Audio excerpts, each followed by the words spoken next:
Imagine you're held down, your screams lost in the roar of a crowd. An enemy's hands, stained with the blood of your family, press a cold blade to your back. The legend says this isn't a quick death. It's a ritual. Your skin is peeled away from your spine, your ribs cracked and pulled outwards to create a grotesque, crimson pair of wings. This was the Blood Eagle, the most terrifying story of Viking justice. But was this nightmare ritual a real historical practice, performed on living men? Or is it just a dark and twisted ghost story, whispered by chroniclers to paint their pagan foes as monsters? The Viking Age, from the late 8th to the 11th century, was an era of violent collision. From Scandinavia, Norsemen exploded onto the world stage as raiders, explorers, and merchants. Their society was governed by a complex code of honor, where reputation was everything, and an insult to your family could only be washed away with blood. It's from this brutal, honor-bound world that the legend of the Blood Eagle emerges. The sagas, epic tales written down centuries after the events they describe, speak of this ritual in horrified tones. They paint a picture of ultimate vengeance, a punishment reserved for the most hated enemies, a sacrifice to the Allfather, Odin. For centuries, the image of the Blood Eagle has captivated and horrified us, becoming the ultimate symbol of Viking brutality. But today, our journey isn't just about the gore. We're going to investigate this mystery with historical texts, archaeology, and modern science. Did the Blood Eagle really happen? Who were its supposed victims? And most importantly, why? What could possibly motivate a culture to invent such a cruel story, let alone practice the act itself? To find the answers, we first have to travel back to the 9th century, to a story of two kings, a shameful death, and a promise of vengeance that would set the stage for one of history's most gruesome tales. To understand the Blood Eagle, you have to understand Viking vengeance.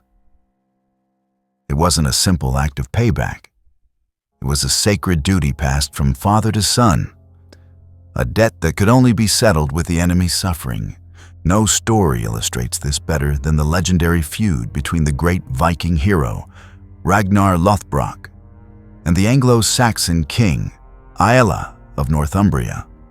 Ragnar Lothbrok, whose name means hairy breeches, is a figure wrapped in myth. He might have been one man, or a mix of several real-life warlords.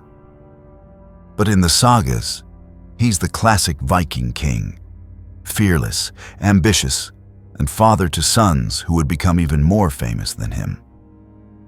According to the 13th century tale of Ragnar Lothbrok, an aging Ragnar, not wanting to be outdone by his sons, decided to conquer England with just 2 ships.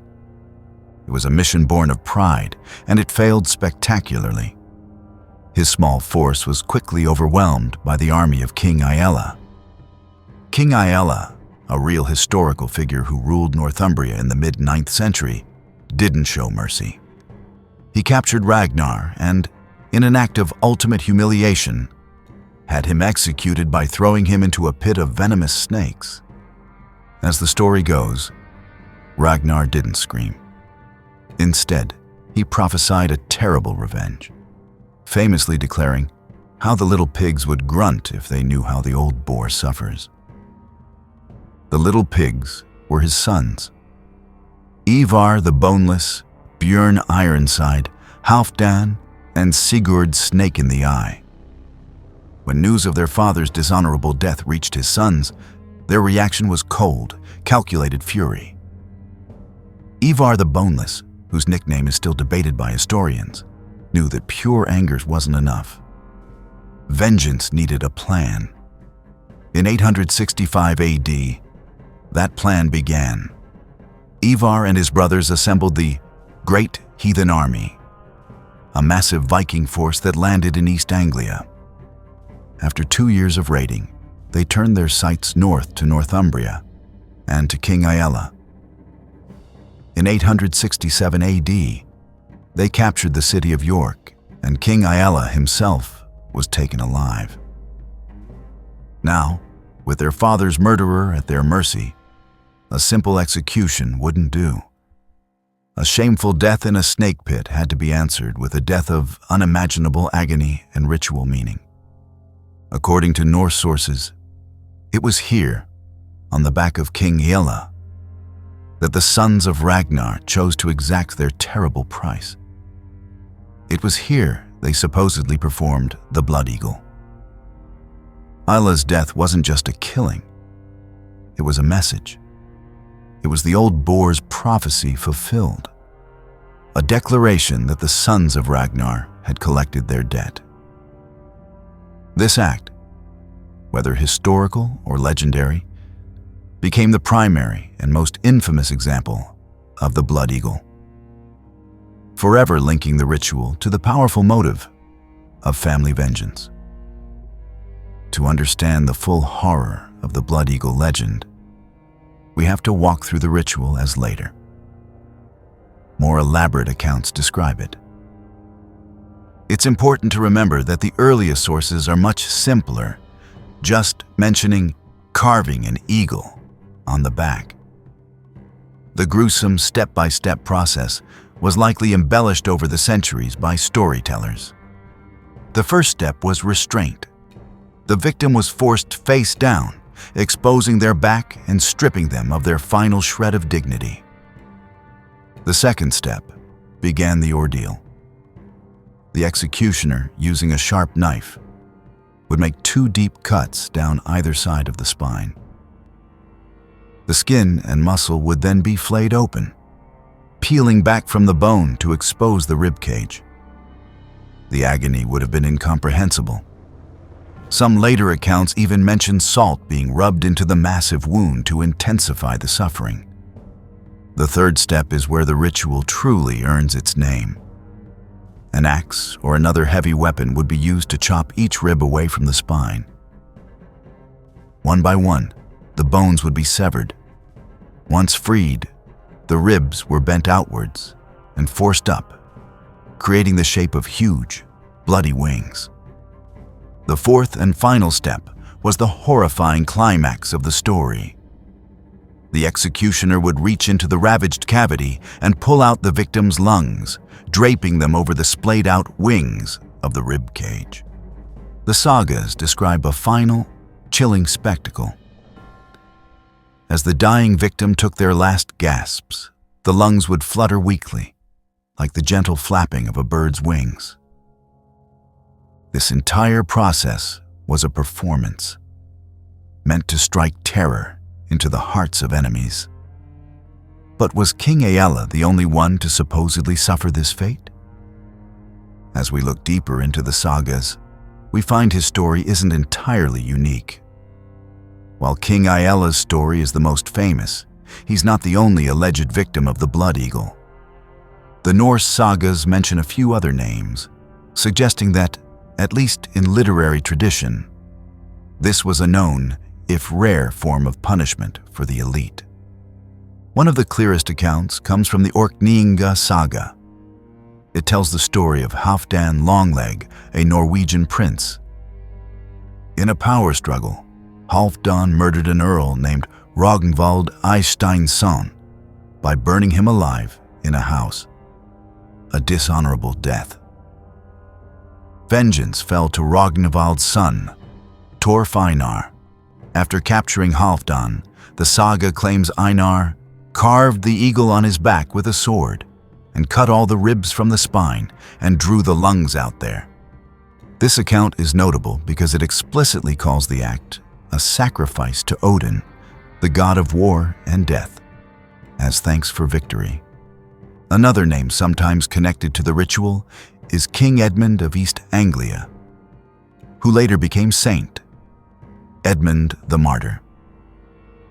He was killed in 869 by the same great heathen army that would later capture King Aella.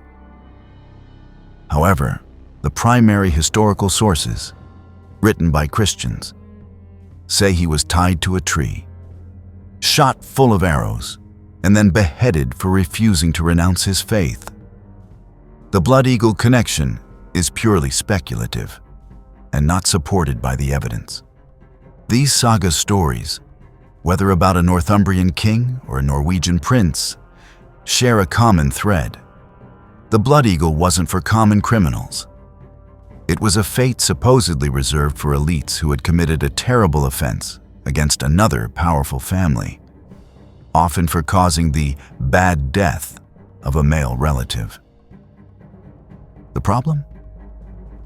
All these accounts are just stories, written down hundreds of years after the events. This brings us to the most crucial question. Is any of this history, or is it all just fiction? For centuries, the story of the Blood Eagle was mostly taken as fact. But in the 20th century, scholars started to seriously question the legend. The debate today splits historians, those who think it was a real practice, and a much larger camp who believes it was a literary invention. The biggest argument against the Blood Eagle is the complete lack of physical evidence. To date, no skeleton has ever been found with the telltale cut marks of such a procedure. In a culture that left behind a rich archaeological record, including other forms of ritual killing, this silence is deafening. Furthermore, the written sources are deeply problematic. The Norse sagas were written in the 12th and 13th centuries, a full 200 to 300 years after the Viking Age events they claim to describe. They were compiled in a Christian Iceland by authors looking back at their pagan ancestors. This time gap means the stories were passed down orally for generations. Where they could have been easily exaggerated or changed, many historians now believe the Blood Eagle was born from a misunderstanding of complex Norse poetry. In the metaphorical world of skaldic poetry, carving an eagle on an enemy's back could have simply been a poetic phrase for a brutal death in battle, where a victor leaves his foe face down for carrion birds, like eagles, to feast upon. Over time, this powerful image could have been misinterpreted by later Christian writers who weren't familiar with the poetic conventions and turned into the literal, gruesome ritual we know today. However, some argue that the ritual's existence is plausible. They point out that spectacular, ritualized violence was not out of character for the Viking elite. We have archaeological proof of other strange, deviant burials, showing a willingness to mutilate corpses for symbolic reasons. In that context, the Blood Eagle, while extreme, might fit a known pattern of behavior where warriors used spectacular violence to build their reputation. The debate remains stuck, with vivid stories on one side and a complete lack of proof on the other. But a new line of questioning has recently opened up. Forget whether it did happen for a second. Could it have happened? For a long time, the sheer complexity of the Blood Eagle was used as an argument against it. It just seemed too difficult to actually perform. But a recent study combining modern medical knowledge with historical analysis came to a startling conclusion. The procedure is, for the most part, anatomically possible. From a medical perspective, flaying the skin from the back is achievable. The hardest part would be severing the ribs without puncturing the lungs. An axe would be too clumsy. Researchers propose that a small, barbed Viking spearhead could have been used to carefully unzip the ribs from the spine. So the bloody wings could, in theory, be created. But what about that final dramatic act? The fluttering of the lungs. This is where the grim reality of science collides with poetry. The moment the chest cavity is opened, both lungs would instantly collapse. The victim would die within seconds from massive blood loss and oxygen deprivation. There is absolutely no way a person could remain alive through the whole procedure, let alone be conscious at the end. That final fluttering of the lungs is medically impossible. This scientific analysis is a crucial piece of the puzzle. It tells us that if the blood eagle was ever performed, the victim would have died very early on. The rest of the ritual, arranging the ribs and pulling out the lungs, would have been post-mortem mutilation performed on a corpse.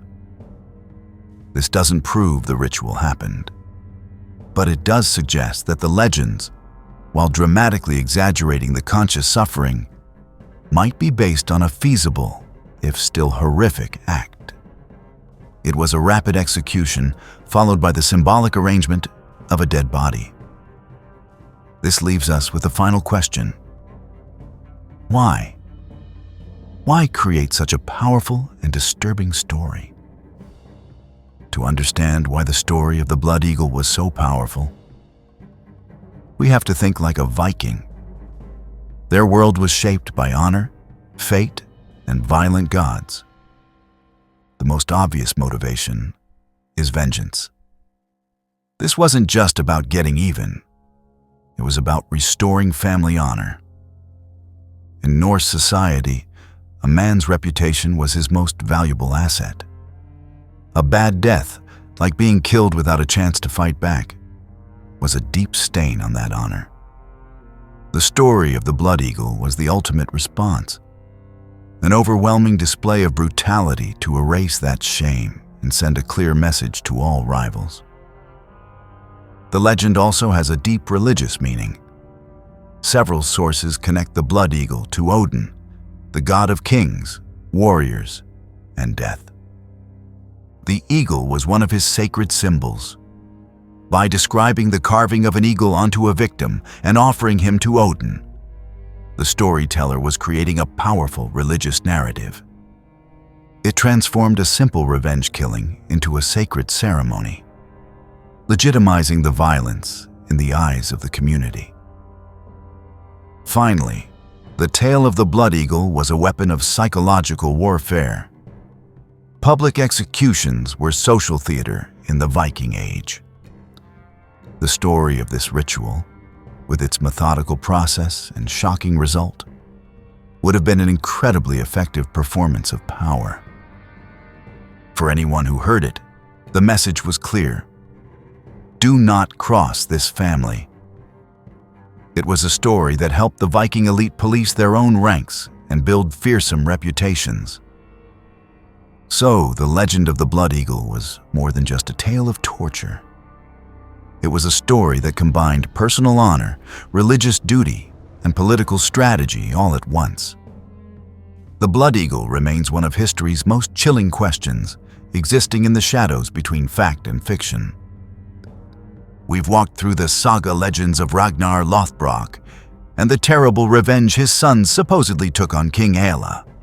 We've seen how a few other unlucky nobles allegedly met the same fate in these stories.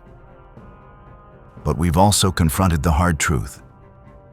There is zero archaeological proof the ritual ever took place. Most historians today believe it was a literary invention, born from a misreading of complex poetry and exaggerated by Christian writers centuries later. And yet, modern science tells us the act itself was anatomically possible. Though it would have been a swift execution followed by post-mortem mutilation, not a prolonged torture. The victim would have been dead long before the story's climax. So, was the blood eagle real or a myth? The overwhelming lack of evidence suggests it is a legend. Without new proof, it will likely remain a ghost story locked in the pages of the sagas. But whether fact or fiction, its legacy is undeniable. It remains a potent symbol of the Viking Age, an era of violence, honor, and epic stories.